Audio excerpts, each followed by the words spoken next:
And we can tell you this afternoon, flood debris is littering the Potomac in and around Washington. Yeah, the river level has been dropping all day and just leaving behind piles of limbs and branches and a whole lot of trash floating in contaminated water. Our environmental impact reporter Scott Broom shows us just how bad it is and what it'll take to clean it up. Let's start at Fletchers Cove, just upstream from Georgetown, where river access is now largely completely blocked by rafts of logs, lumber, and all manner of trash that wash down the Potomac in this flood event.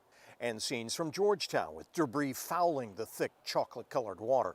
The river has been churning at flood levels that have not been seen at the gauge at Point of Rocks, Maryland since June of 2018. So think of this as 7 years of built-up debris along the river that has been released all at once.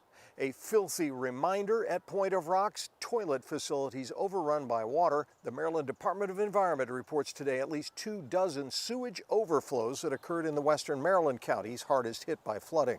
Fortunately, the Interstate Commission on the Potomac River Basin has no reports of any significant toxic or oil spills. Also, seen from Sky 9, barrels floating in the river, which are often feared to contain chemicals, but normally they are remnants of upriver boat docks where barrels are used as flotation pods. They are not regarded as a toxic threat. But the debris remains dangerous, filled with splintered lumber, nails, and other sharp metal exposed. And this shot, a northern water snake slithering from a debris pile. They are not poisonous, but still. It will take a long time to clean up, and authorities advise people to stay away from the junk because of the danger.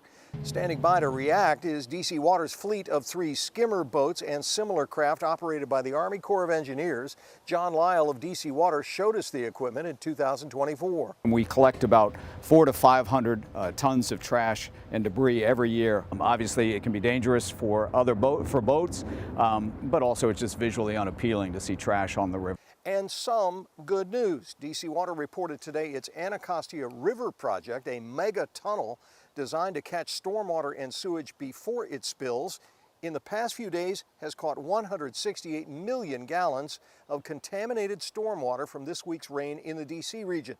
No sewage was spilled from the system. Scott Broom, WUSA 9.